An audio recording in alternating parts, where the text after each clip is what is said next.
Oh, buon pomeriggio, collocazione inconsueta per Corner, ma ci siamo anche questa settimana, sapete, da oggi siamo in diretta con Devoti Tutti, la lunghissima maratona televisiva, 50 ore su Antenna Sicilia, Telecolor, la Sicilia Web e anche sui social quest'anno per raccontarvi la festa della Santa Patrona di Catania. Oggi vi abbiamo mostrato l'uscita dalla carrozza del Senato, vi abbiamo mostrato anche l'offerta della cera e stasera torneremo di nuovo a raccontarvi la festa con la sera del 3 da Piazza Duomo. Adesso però ci concediamo un po' di sport, di calcio, collocazione insolita per Corner per raccontarvi quello che è successo nella giornata di ieri. Questo è un corner un po' strano, a metà tra l'anteprima e il corner. Saluto Alessandro Vagliasindi che è accanto a me abitualmente per Corner. Buon pomeriggio. Buon pomeriggio, lo vediamo in collegamento invece durante anteprima. Dall'altra parte dello studio, che solitamente per anteprima non c'è Giulia, buon pomeriggio. Ci sono io, buon pomeriggio a tutti voi telespettatori. A partire dalle 15 potrete mandare i vostri messaggi alla nostra linea WhatsApp, il numero è 342 771 2855.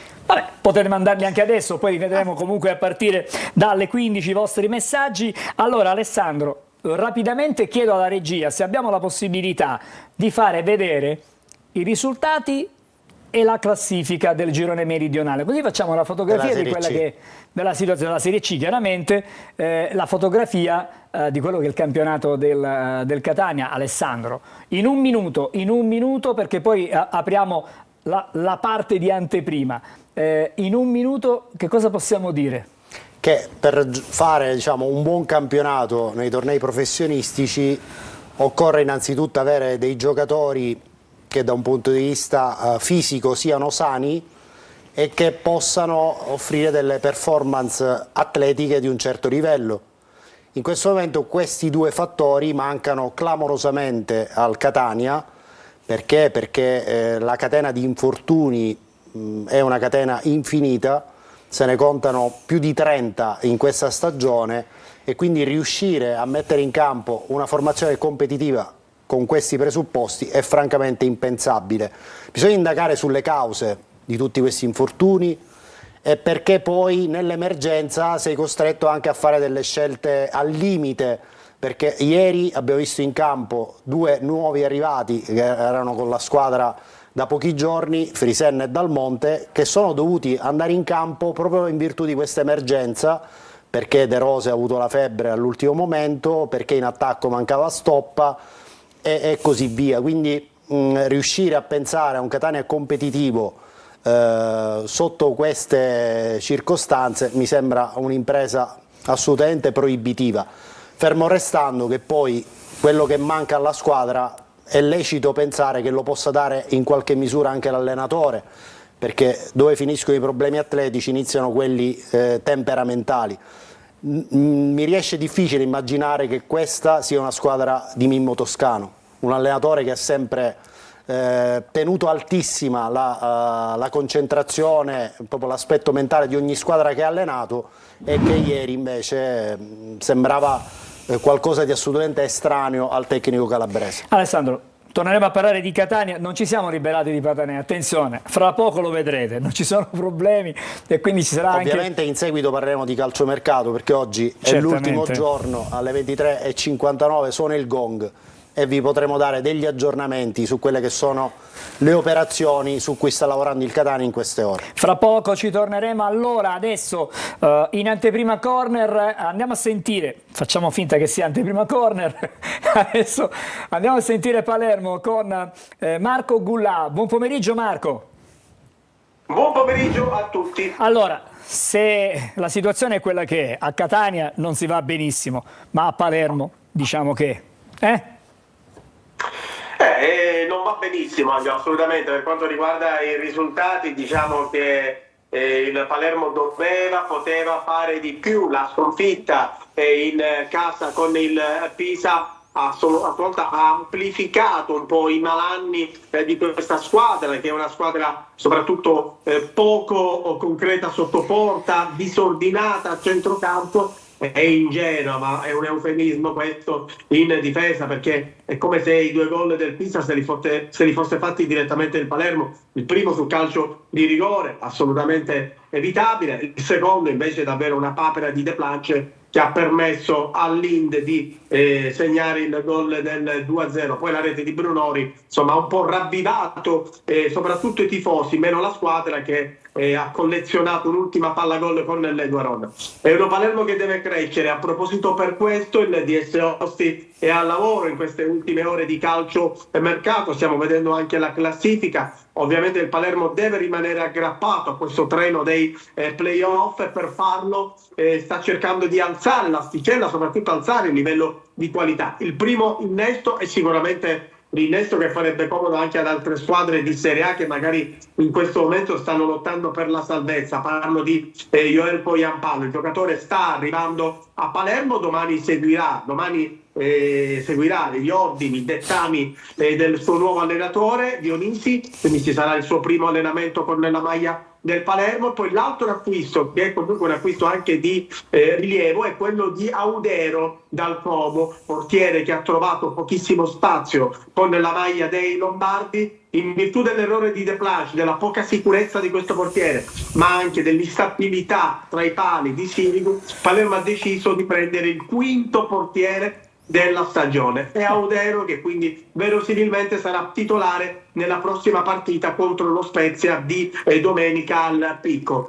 Mercato che non finisce qui, perché è sfumato Mazzitelli, giocatore molto bravo, dai piedi buoni, che avrebbe sicuramente fatto tanto comodo a Dionisi, ma il DS Osti è al lavoro in queste ultime ore per regalare un altro colpo al Palermo, se ci riuscirà. Si pensa anche a uno scambio di prestiti con la Sampdoria, con Morini che potrebbe andare in rosanero, mentre in blu cerchiato Insigne. Staremo a vedere. Grazie. Allora Marco, scusami, sì. posso una considerazione? Il Palermo con questi due acquisti sicuramente si rinforza alla grande, perché stiamo parlando di due giocatori che in Serie B fanno la differenza, soprattutto poi Ampalo.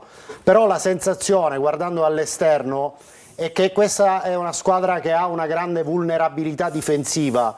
Non pensi che possa essere utile qualche altro innesto, soprattutto nel pacchetto centrale del reparto difensivo? Il difensore centrale diciamo che è anche arrivato, Alessandro, è Magnani, che male non ha fatto nella gara contro il Pisa, però sono d'accordo con te sul fatto che questa squadra è molto vulnerabile. Poi Ampalo non è Messi, è un grande attaccante, ma ovviamente se non gli arrivano le palle non potrà fare i gol che ha fatto a Venezia. Audero è un ottimo portiere, quindi magari farà meno errori rispetto a Sirigu e rispetto anche a De Planch, però a questa squadra sicuramente manca tanto un esterno sinistro, perché Lund non dà determinate garanzie, e poi sì, un altro difensore sicuramente che possa dare maggiori garanzie, maggiore solidità al reparto, perché uno dei problemi atavici di questa squadra è il pacchetto difensivo, ma anche al centrocampo. Attenzione, ci vorrebbe un innesto importante anche al centrocampo. Vedremo se appunto Ossi riuscirà a piazzare questo ultimo colpo di mercato last minute. Marco, allora per questa settimana ci fermiamo qui con le vicende che riguardano il Palermo. Cerchiamo di chiaramente comprimere tutto quello che possiamo tra anteprima e corner. Adesso andiamo ad aprire e ad attivare un altro collegamento. Andiamo da Franco Cammarasana a Trapani, perché certamente buona la prima di Torrente sulla panchina granata. Buon pomeriggio a te, Franco. Buon pomeriggio, io la definirei la ripartenza del Trapani, che si è presentato alla gara col Potenza sabato con un allenatore nuovo, il quarto della stagione, sì, e poi soprattutto con un organico completamente nuovo. E la prima è stata buona, si è vinta contro il Potenza, che è una squadra manovriera ben costruita, 4-2, però organico, con una squadra che ancora ha bisogno, lo si è visto sabato, ha bisogno di lavorare molto, però diciamo che le prime indicazioni sono state sicuramente positive. È un organico, è stato definito la regina del calciomercato di Serie C, ma soltanto a livello di numero di novità, perché fino adesso sono stati 14 nuovi arrivati in maglia granata, anche se uno di questi farà parte dell'Under 17. Sono 3 difensori, 4 centrocampisti e poi 7 attaccanti, ma non è finita qua, perché In serata dovrebbe arrivare un altro portiere, si parla di Davide Barosi del Giuliano, che è di proprietà dell'Ascoli, dovrebbe arrivare a Trapani in prestito, e poi ancora non si sa. Dei vecchi, chiamiamoli vecchi, praticamente sono rimasti soltanto i difensori e poi 2 centrocampisti, Carraro e Carriero, e nessun attaccante. Praticamente il Trapani ha tutto il reparto offensivo nuovo. E lo si è visto sabato, perché il trio d'attacco Torrente ha applicato ha adottato il 4-3-3, il Trapani gioca con 3 giovanissimi, 2 del 2004, mi riferisco ad Triello e Ciuferri, e poi Piovanello, che è un 2000, e tutti e 3 ovviamente si sono comportati benissimo, addirittura Anatiello, ex proprietà del Bologna, addirittura ha esordito con una triplete, almeno per una domenica non ho potuto rimpiangere Condolestano, passato all'Avellino, che direi ha realizzato. Franco, purtroppo non ti sentiamo molto bene. Abbiamo capito comunque che ci saranno altre operazioni di mercato da parte del presidente, che vuole completare e rivoluzionare la squadra. Grazie, a lunedì prossimo per quanto riguarda chiaramente anteprima corner nella collocazione tradizionale. Adesso andiamo a sentire anche Sergio Colosi a Messina, un Messina che aspettiamo un attimo di collegare anche Sergio Colosi, però indubbiamente, Alessandro, quello che sta facendo in questo momento il Trapani, nessuna squadra di Serie C, almeno fino a questo momento, ormai mancano poche ore alla chiusura del calciomercato, a mezzanotte suonerà il gong, non l'ha fatto nessuno. Anche la scorsa estate era accaduto, poi mi pare di capire che lì il vero rebus è il punto di equilibrio tra la proprietà e l'allenatore di turno, perché insomma troppe volte ci sono state delle crisi tecniche in questa stagione e bisognerà capire se Torrente può essere, diciamo, il collante ideale tra una proprietà che è sempre abbastanza turbolenta e la squadra che è stata completamente rivoluzionata. È un'impresa non di poco conto. Allora, in attesa di avere Colosi, se non ce l'abbiamo farei la pausa pubblicitaria io. Non so se la regia mi dà conferma. Andiamo in pubblicità e ci rivediamo. Facciamo pubblicità, dopo.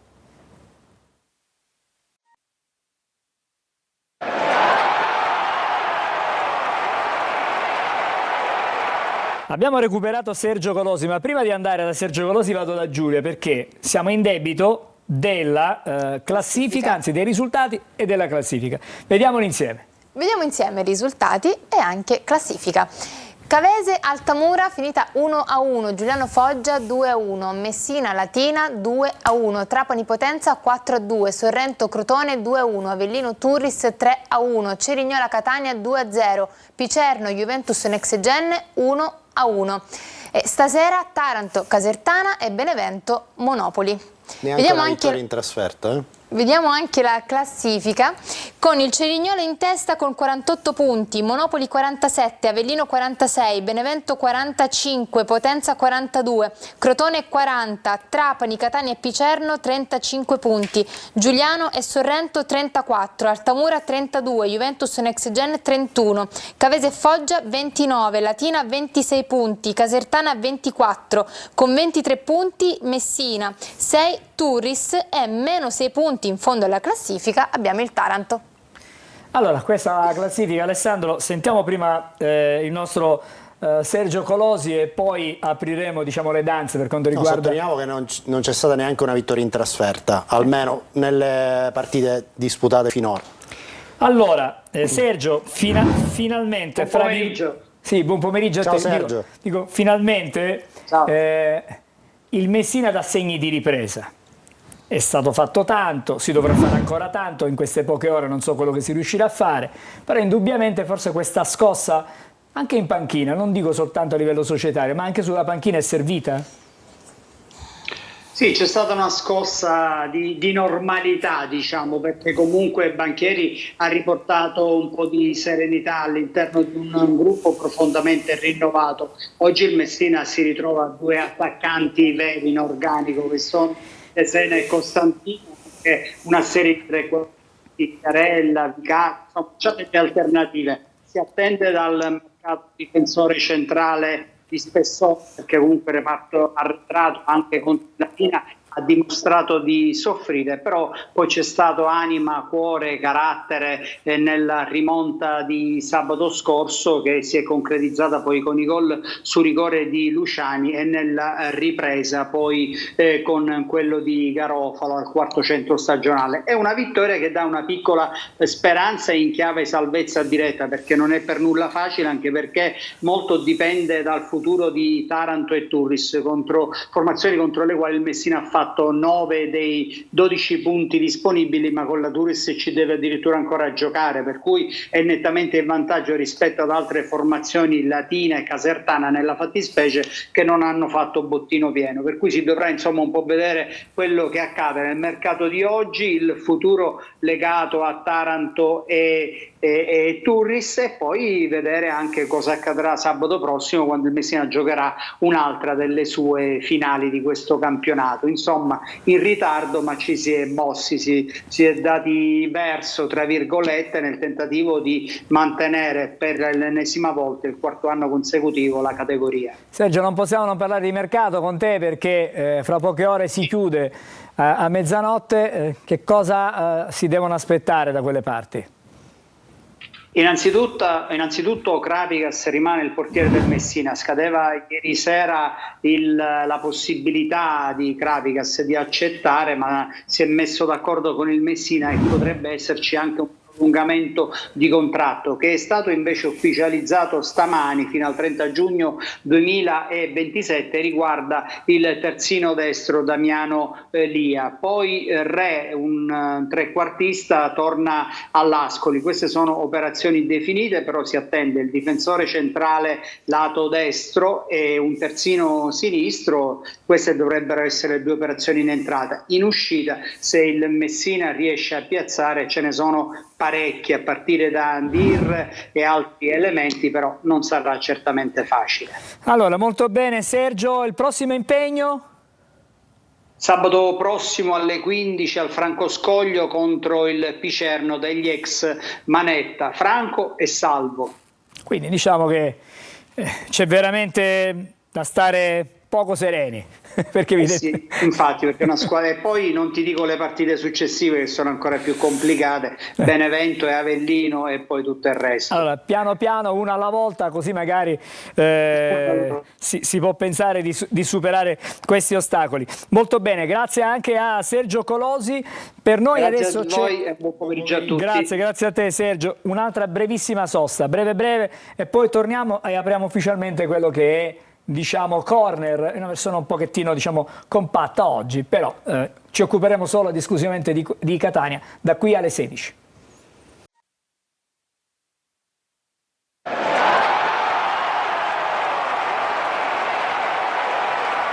Ripartiamo adesso con Giulia e i messaggi. I primi messaggi, Giulia. I primi messaggi.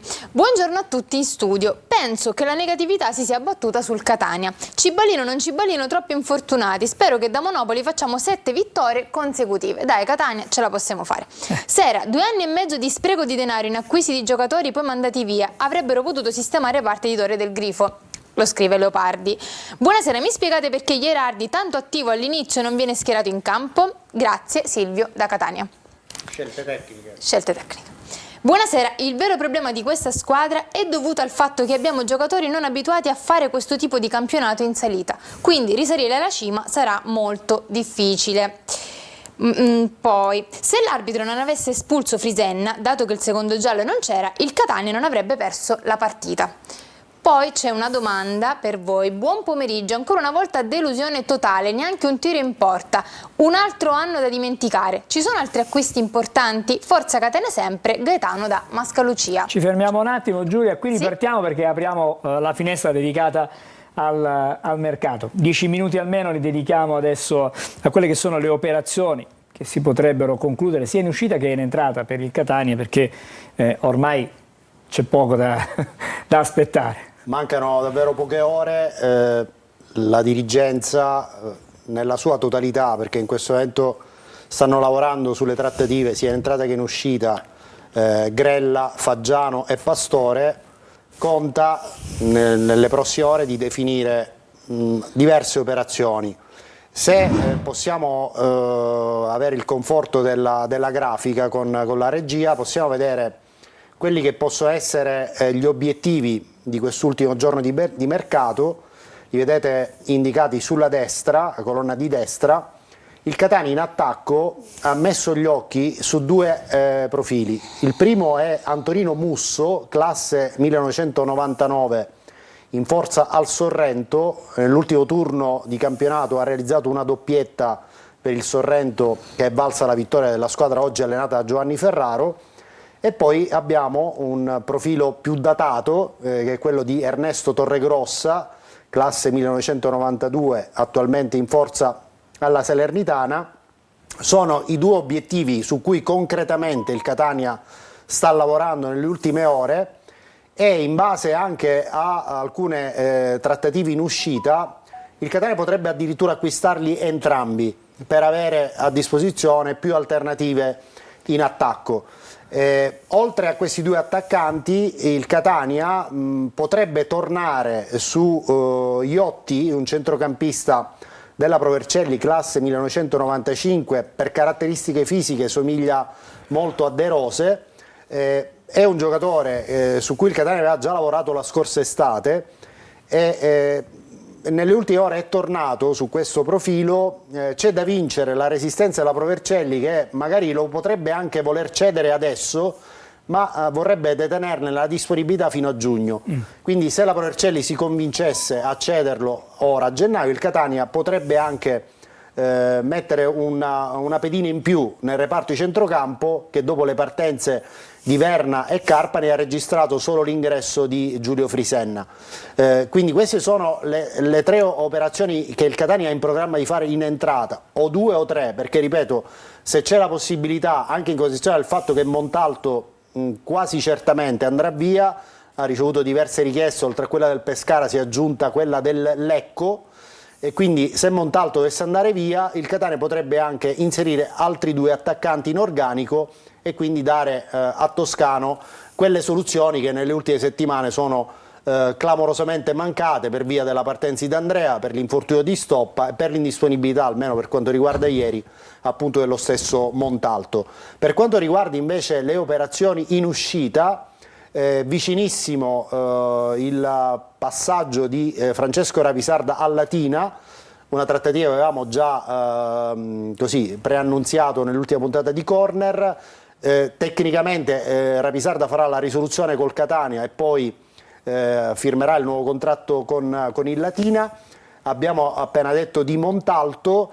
Abbiamo anche parlato settimana scorsa, è una cosa ancora tutto sommato in piedi, l'interesse del Pescara per Luperini, però bisogna convincere il centrocampista ad accettare la possibilità appunto che il trasferimento avvenga in prestito dal Catania al Pescara, perché finora Luperini non aveva ritenuto di valutare appunto ipotesi di trasferimento in prestito, ma soltanto a titolo definitivo.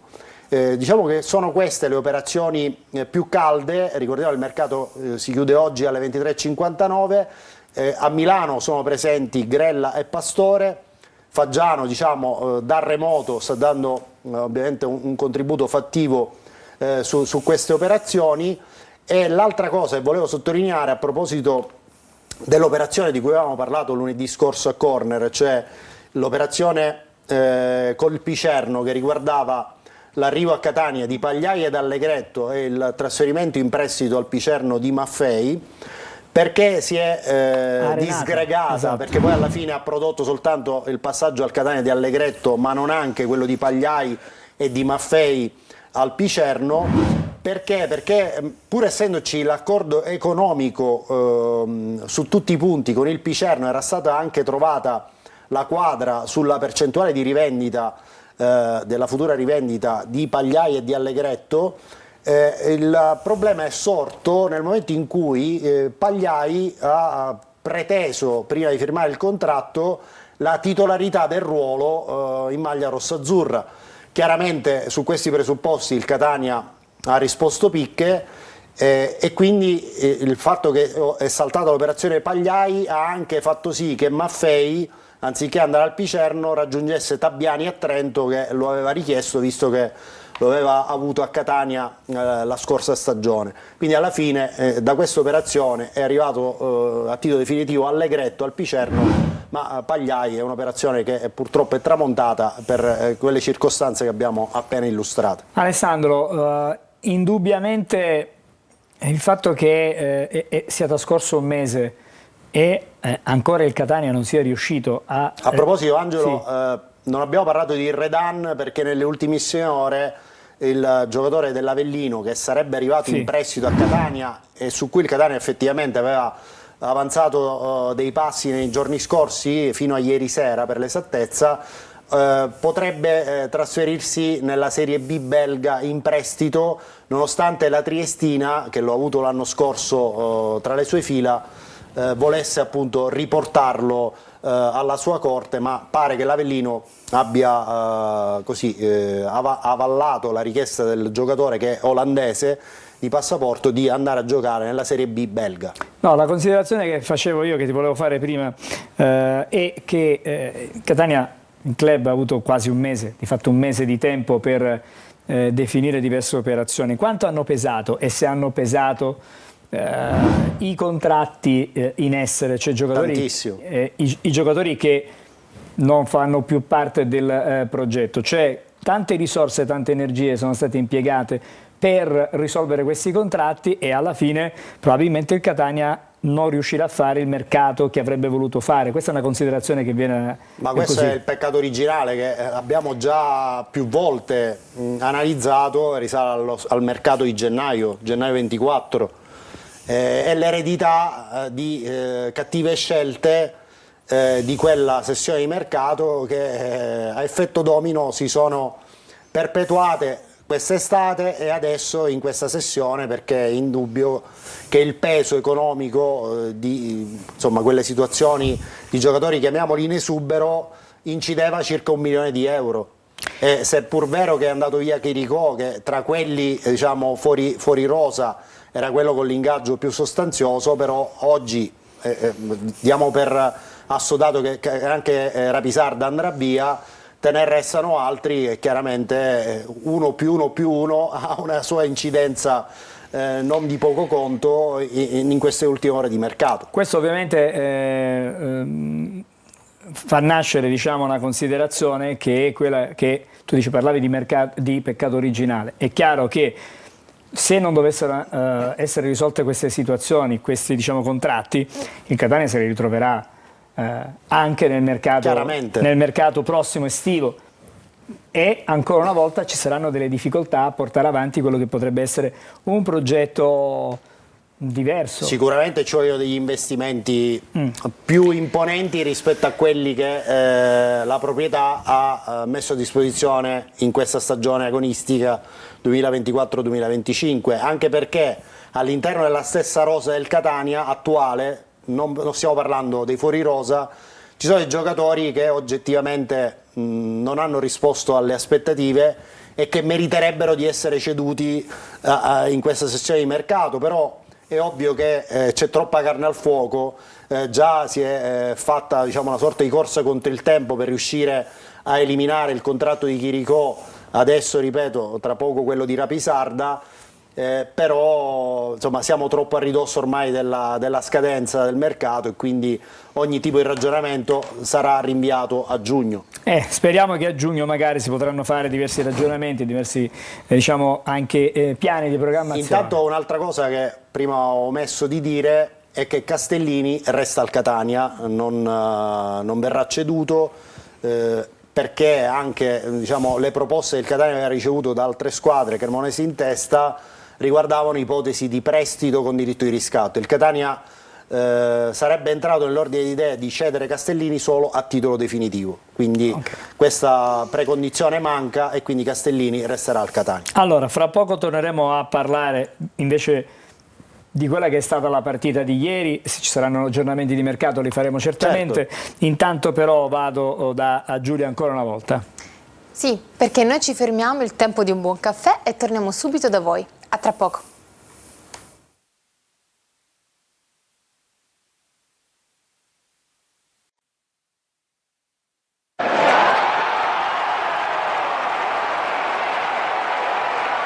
Di nuovo insieme a Corner da Giulia per i messaggi da casa. E inizio con questo messaggio. Buonasera, vorrei capire una cosa. Ho visto i giocatori del Trapani che corrono tutti e vanno veloci. Ho visto il Messina anche, i giocatori corrono. Ora, come mai quelli del Catania non corrono e vediamo che non hanno voglia di giocare? O non seguono Toscano o non hanno un gioco. Abbiamo fatto questa considerazione prima. Sì. Il Catania ha registrato in questa stagione più di 30 infortuni. Non credo che Trapani e Messina abbiano avuto lo stesso numero di infortunati, e quindi quando tu hai l'incidenza così alta di giocatori indisponibili sei costretto a impiegare giocatori che magari in quel momento non sono al massimo della performance, ma devono giocare perché non ci sono alternative. Quindi bisogna indagare sulle cause di tutti questi infortuni. Andiamo di nuovo da Giulia. Stagione deludente. Se questi sono i risultati, allora non si doveva rinunciare alla Coppa Italia, ma combattere per un migliore posizionamento finale. Buongiorno, ieri abbiamo toccato il fondo. Dov'è Pelligra? Dov'è la dirigenza? Escano fuori e dicano che intenzioni hanno. La fiducia è finita. Se non vogliono creare un futuro, passino la mano. Lo scrive Diego. Pelligra e la dirigenza erano a Cerignola, quindi Oggi Pelligra hanno assistito anche è loro. stata a Catania in Piazza Duomo. Hanno assistito anche loro a questa brutta prestazione del Catania. La società pensi sin d'ora al prossimo campionato che deve essere inequivocabilmente quello del salto di categoria. Francesco Trovato. Concludo con questa considerazione per Vagliasini, lo scrive Carmelo. Visto che il Catania non superava il centrocampo e facendo sempre lanci iniziando dal portiere, non era il caso di mettere in campo Montalto? E poi mi chiedo... Va bene, Montalto è andato in panchina per onor di firma, non avrebbe potuto giocare. E poi mi chiedo, se Toscano non vede bene Carmelo Forti, visto che non lo mette mai nemmeno al bisogno. Grazie per la risposta. Sì, poteva essere una soluzione Carmelo Forti, concordo con il telespettatore. Allora, Ok. adesso grazie Giulia, Grazie torneremo a voi. da te fra non molto. Intanto vediamo insieme gli highlights della partita, ripercorriamo un po' questo match. Questo calvario. Diciamo che è stata veramente una partita da dimenticare, già subito all'inizio di gara. All'inizio sì, qualche iniziativa, ma neanche troppo pericolosa del Cerignola. Questo è un colpo di testa di Visentin. Ora vedremo un'altra azione di Ascic sulla sinistra che ha fatto venire il mal di testa a Guglielmotti, e poi c'è questa conclusione di testa di D'Andrea che conferma di essere in una stagione pessima da un punto di vista realizzativo, come già avevamo visto a Catania. Qui c'è la seconda ammonizione a Giulio Frisenna e l'espulsione. Ora, io non so se possiamo ritornare su questa immagine adesso per analizzare subito, perché ha avuto un'incidenza determinante. Guardate Visentin, guardate Frisenna, e l'arbitro rileva il cosiddetto step on foot, cioè il piede di Frisenna, se lo possiamo vedere un'altra volta, il piede di Frisenna che va quasi a martello sul piede del calciatore del Cerignola, Visentin. A termini di regolamento, lo step on foot è un intervento da ammonizione, a termini di regolamento, però il signor Ancora di Roma doveva valutare che è un intervento a centrocampo, quindi una situazione da un punto di vista dell'incidenza sulla partita assolutamente irrilevante. B, che Frisenna, dopo la prima ammonizione che ha subito proprio in avvio di partita, non aveva commesso altri interventi fallosi fino a quel momento. In questi casi un arbitro che ha buon senso richiama ufficialmente il calciatore e gli dice: alla prossima vai fuori.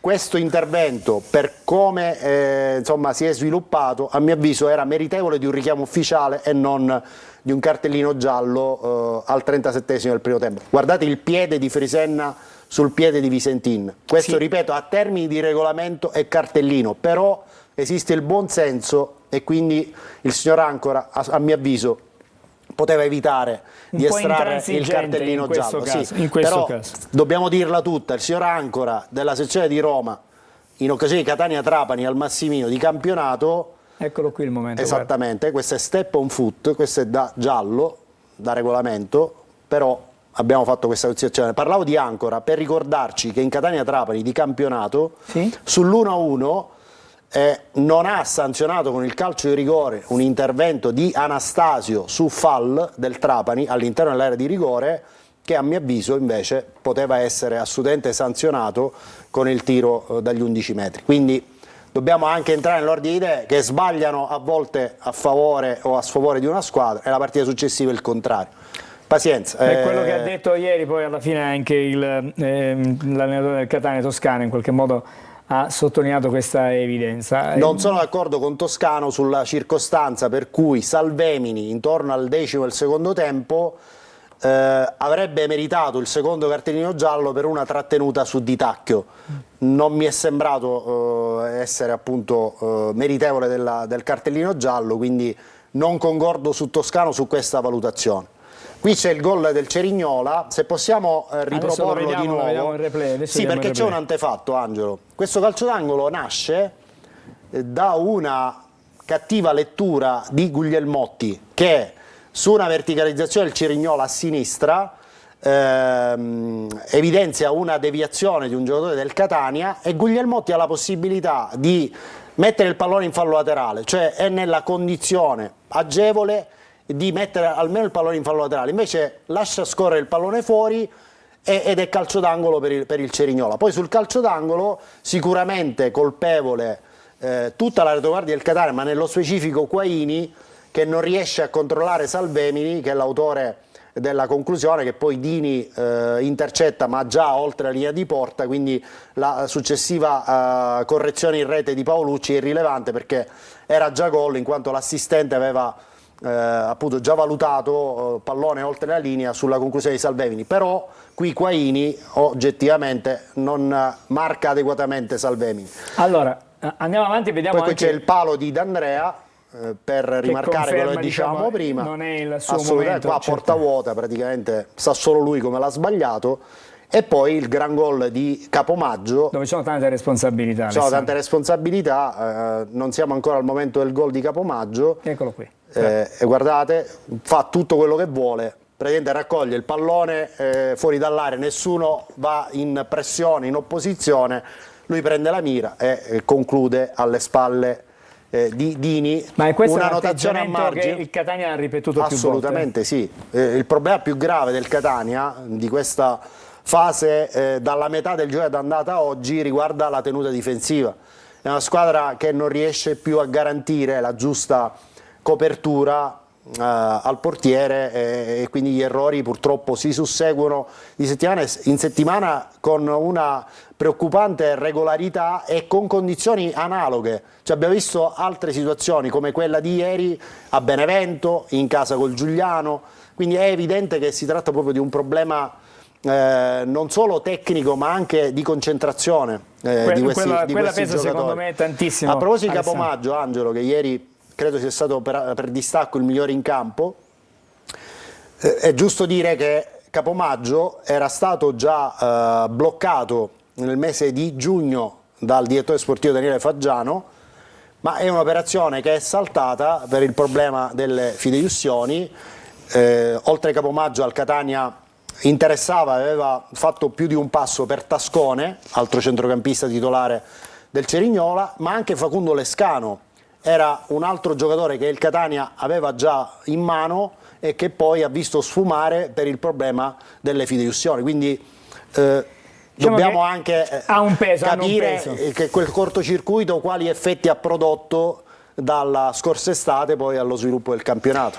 Allora Alessandro, adesso abbiamo una grafica da vedere che è quella relativa agli indisponibili del Catania, che insomma è abbastanza è la considerazione che si lega al messaggio del nostro telespettatore di prima. Sì. Possiamo vedere appunto la grafica relativa agli indisponibili di ieri, è quasi una squadra, guardate: Beters, Farroni, Di Gennaro, De Rose, Sturaro, Luperini, Lunetta e Stoppa. Insomma, che ci siano tante indisponibilità per infortunio è un fatto arcinoto.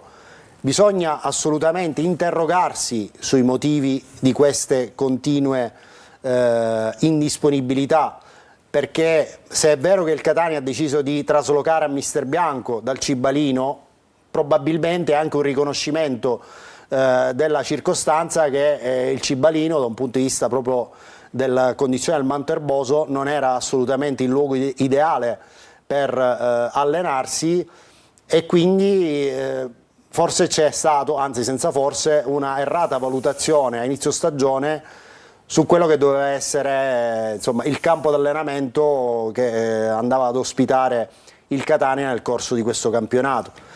Poi ovviamente, come dicevo prima, sull'emergenza si perpetuano altre negatività, perché come abbiamo accennato prima, Frisenna gioca perché De Rose ha la febbre alta, Dal Monte gioca perché manca stop e Montalto non è sostanzialmente disponibile, quindi rischi anche di bruciare gli effetti della campagna acquisti di gennaio con due nuovi come Frisenna e Dal Monte, per rincorrere questa emergenza ciclica che di settimana in settimana ti mette di fronte delle situazioni difficilmente risolvibili.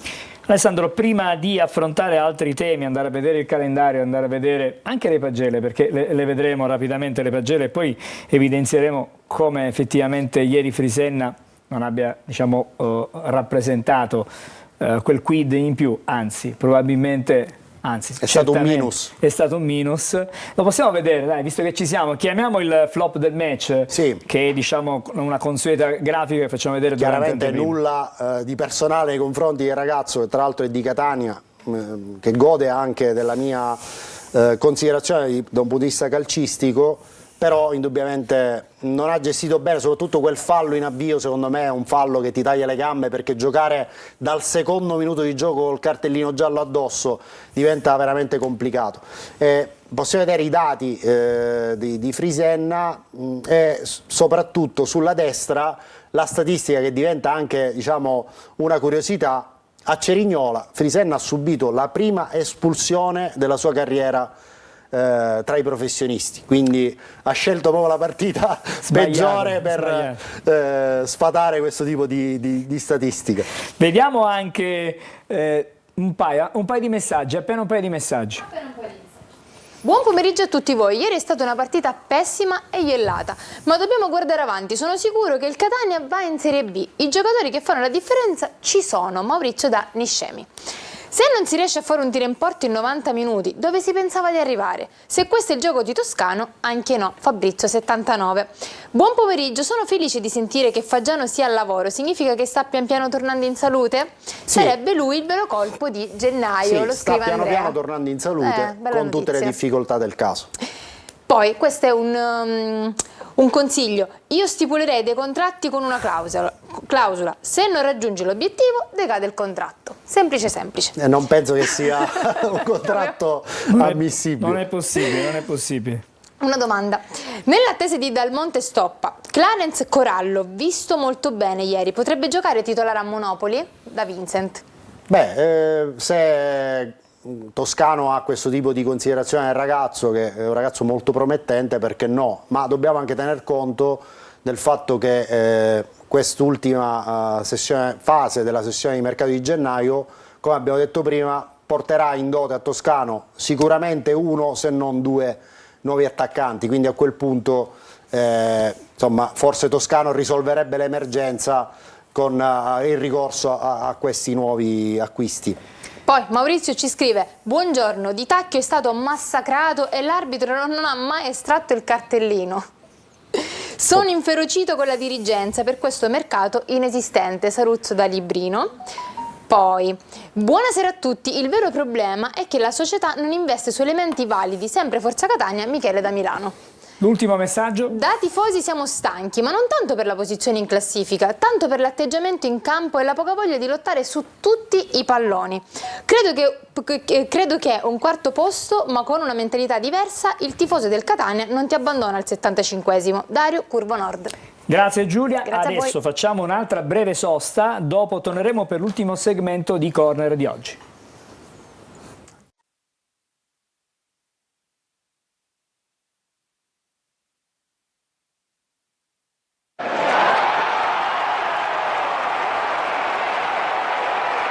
Rieccoci di nuovo insieme a Corner. Allora, non ci siamo dimenticati dei cugini, assolutamente, abbiamo un loro contributo e vediamo quali sono le reazioni sul web.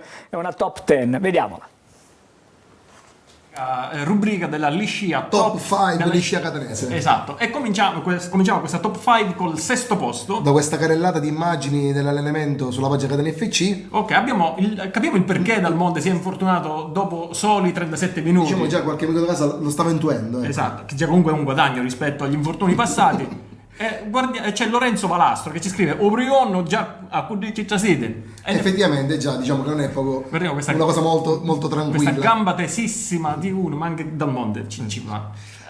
Sempre al sesto posto al bis, sempre su questa carrellata degli elementi sulla pagina Catania FC, ci abbiamo sempre Dal Monte, e dall'immagine proprio nitida si può capire quello che ci dice Cristian Bartolini. Già si sculsolava un occhio, quindi era un preannuncio di quello che sarebbe successo durante la gara. Diciamo che lo stanno briando Da subito, per far entrare così in clima infortuni. Esatto, Al sì. quinto posto alla pagina Catania FC Rocco Costantino al Messina. Questa grave perdita In momentanea. prestito tornerà. Momentanea, Quindi, momentanea. sì. Ci commenta Iano Sapuri de Pessica CT e dà un consiglio al Catania FC. Ho visto che Chirico è svincolato, perché non prenderlo? Come stanno le cose, mi Ci sembra potrebbe un buon stare, consiglio, ci potrebbe stare. e lo potrebbero seguire. Visto la sagacia della società, ci potrebbe anche stare. Esatto. Al quarto posto, sempre dalla pagina Catania FC, un altro diciamo trasferimento tramite prestiti vari, che è Mattia Maffei dalla Capesa al Trento, anche se di nostra proprietà. Esatto, raggiunge Dabbiani. Esatto.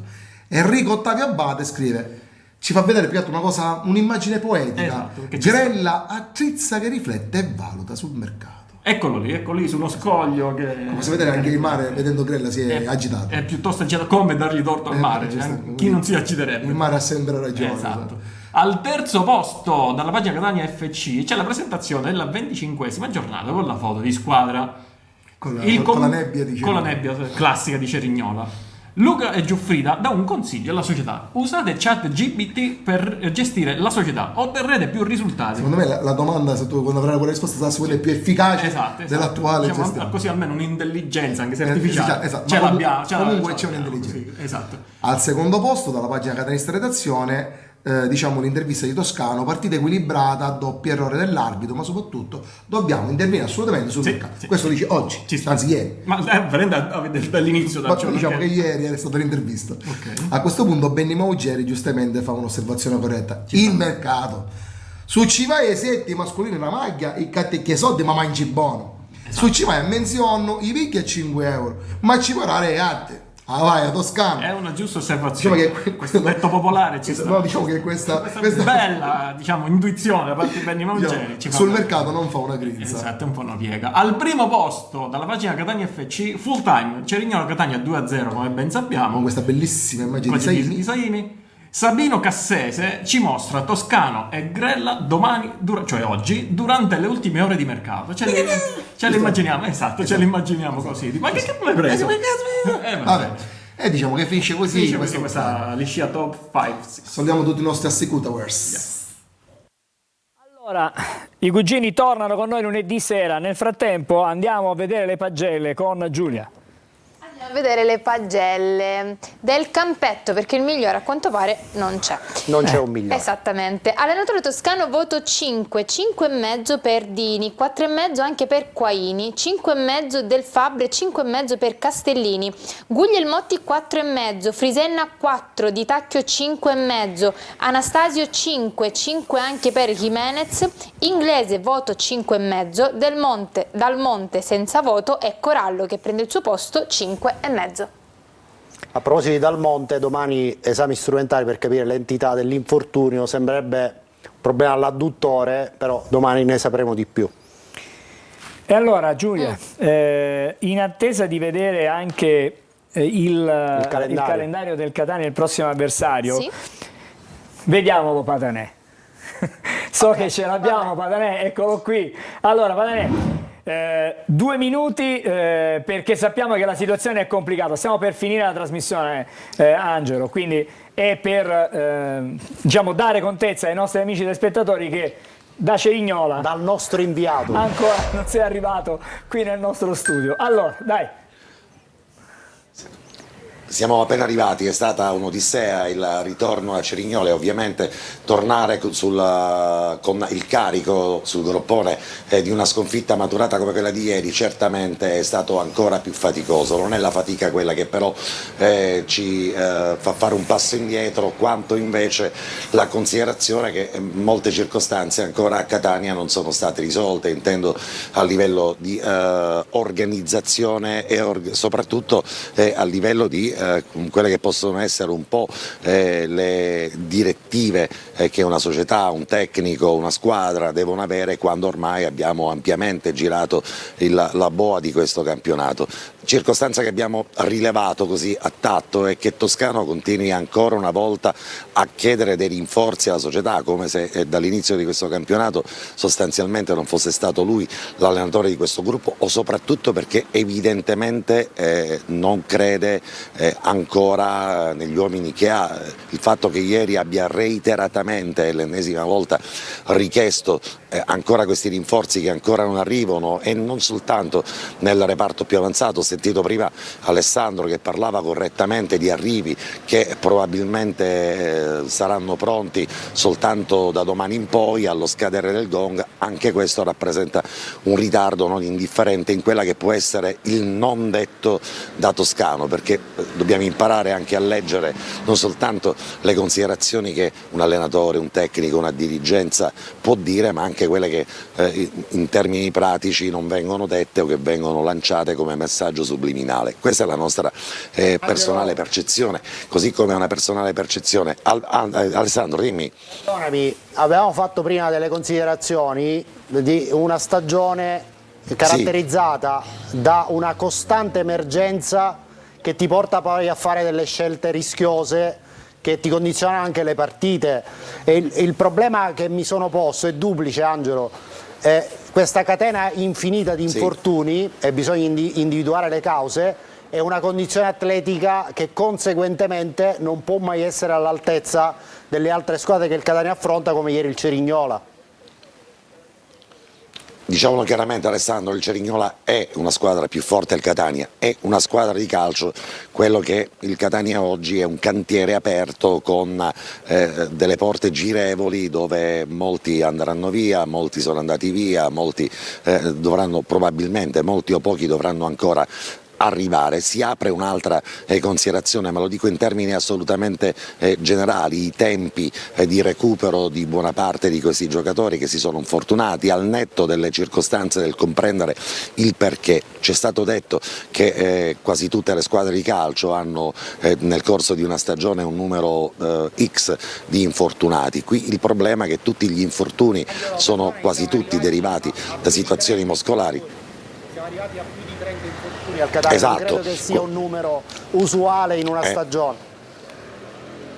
E difatti questa è la differenza fra chi deve soltanto raccogliere notizie e chi deve anche analizzarle, è che questa è una bugia cosmica.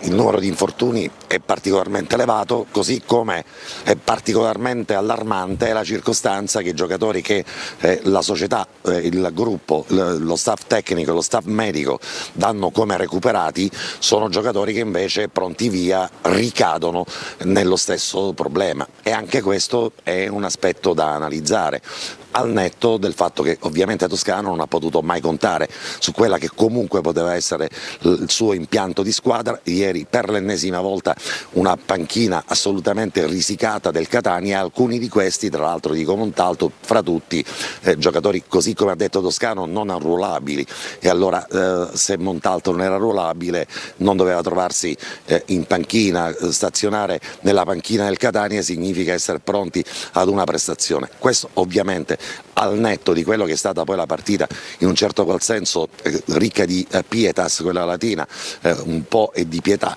da parte del Cerignola, che a un certo punto ha tirato il freno a mano, e di questo dobbiamo ringraziare Peppe Raffaele, una piccola carezza che rappresenta però per tanti anche una grande umiliazione. Cerignola a un certo punto avrebbe potuto trovare il terzo e il quarto gol, perché il Catania che abbiamo visto è stato un Catania totalmente allo sbando. Angelo. E qui c'è una questione legata ovviamente alla tenuta tecnica di questa squadra. Grazie Angelo Sì. per il tuo intervento. Noi fra 3 minuti, 2 minuti e mezzo in realtà chiudiamo la trasmissione. Grazie per il tuo contributo. Ci rivediamo in studio lunedì prossimo. Grazie con Corner. Angelo, Ci rivediamo. solo una cosa. Solo una cosa, voglio ringraziare Angelo Pandolfo, Carlo Breve, abbiamo fatto i salti mortali anche per questo collegamento, pronti e via, ci siamo catapultati fuori alla macchina, e tutto lo staff tecnico di Telecolor che ha fatto un grandissimo lavoro. La regia di Catania alle nostre è qui in giro per l'Italia. Grazie ancora. Bene, grazie ad Angelo Patanè. Stavo dicendo, ci rivediamo a Corner lunedì sera, ma prima domenica nel pomeriggio c'è un'altra partita che Telecolor trasmetterà in diretta, in chiaro, in esclusiva, quella con il Monopoli. Sarà ancora una volta una super produzione di 4 ore, cominceremo alle 14, il fischio d'inizio e alle 15, stiamo vedendo per l'appunto il calendario, vi offriremo Monopoli Catania in diretta. Le altre partite poi, Giulia, quali saranno? Domenica 16 febbraio ore 17:30 Catania contro la Casertana, domenica 23 febbraio ore 15 Team Altamura Catania e domenica 2 marzo ore 15 il Catania incontra il Foggia. E allora parlavamo di Monopoli, vediamo le prossime avversarie, così chiudiamo la nostra trasmissione di oggi. Esattamente, andiamo a vedere i dati del prossimo avversario che, come abbiamo già anticipato, è il Monopoli. Ricordiamoci, perdonami Giulia, prego. Da questo consuntivo manca l'impegno del Monopoli che andrà di scena stasera contro il Benevento, tra l'altro la partita più importante della giornata, però prima di questa gara tra Benevento e Monopoli, guardate che cammino ha fatto il Monopoli nelle ultime giornate, vai pure. Sì, con 24 giornate, 13 vittorie, 8 pareggi, 3 sconfitte, 32 gol fatti e 13 subiti. Nel girone di andata il Catania ha visto la vittoria contro il Monopoli per 1-0. Il rendimento interno sono 12 le partite giocate con 5 vittorie, 6 pareggi, 1 sconfitta, 18 gol fatti e 8 i gol subiti. I migliori marcatori sono Grandolfo con 8 gol, Bruschi con 6 gol, 5 gol Vazquez e 3 Pace. Guardate, sono numeri che impressionano. Al volo sulla grafica per evidenziare, a parte sinistra, ultime 6 gare del Monopoli, 5 vittorie e una sola sconfitta a Biella contro la Juventus Next Gen, che è la squadra più in forma, diciamo assolutamente così. Nelle ultime 4 gare al Veneziani possiamo anche, tra virgolette, bypassare quelle con Taranto e Turris, visti i noti problemi delle due squadre, però sono 4 vittorie nelle ultime 4 al Veneziani, contro Taranto, Turris, Foggia e Cavese. Bene, grazie allora Alessandro per il suo contributo. Abbiamo un paio di messaggi, sì. Solo un paio, abbiamo 30 secondi prima di chiudere. Un paio, ok. È evidente che con la situazione attuale i 3 dietro non fanno che peggiorare la situazione, quindi Toscano comincia a cambiare modulo o altrimenti è meglio cambiare allenatore, lo scrive Andrea. Guardate che bello e rilassato Angelo senza Patanè, dalla curva sud. L'attacco del Catania per poter vedere i gol dovrebbe essere il seguente: Dal Monte, Jimenez, Patierno, Inglese e Stoppa. E chi difende? Nessuno. Nessuno parla di Jimenez, che ieri è stato del tutto inconcludente, forse perché fuori ruolo? No, perché aveva un problema al polpaccio, è stato in forze fino alle ore dell'immediata vigilia della partita di ieri, quindi ha giocato non al meglio della condizione. Un ultimo messaggio. Sono Gianni da Catania, è un mio pensiero. Troppi infortuni, è una squadra che non gioca e non mette in campo la grinta per reagire a tutti i gol che subisce. Grazie Giulia. Allora, prima di salutarci, vi ricordo stasera la differita di chiaramente la partita di ieri, Cerignola-Catania, al termine della diretta che scatta alle 19 da Sirosì, cioè praticamente i fuochi del 3 in piazza Duomo, la partita con il commento di Angelo Patanè e Carlo Breve, e poi ribadiamo ancora una volta la diretta in esclusiva in chiaro domenica prossima di Monopoli Catania su Telecolor, mega produzione dalle 14 in poi e sino alle 18 vi racconteremo ancora il pre e il post partita e chiaramente vi faremo vedere tutti i 90 minuti. Grazie Alessandro per essere stato con noi. Alla prossima. E noi chiaramente vediamo appuntamento per le 18:30 con il telegiornale di Telecolor, un attimo, telegiornale di Telecolor e poi ancora alle 19 la diretta da anche Piazza per le Duomo. ultime di mercato, Angelo. Giulia, ci salutiamo qui. Ok. Grazie, ci vediamo lunedì con Corner e prima ancora domenica con diretta stadio. È tutto. Buon pomeriggio. Buon pomeriggio.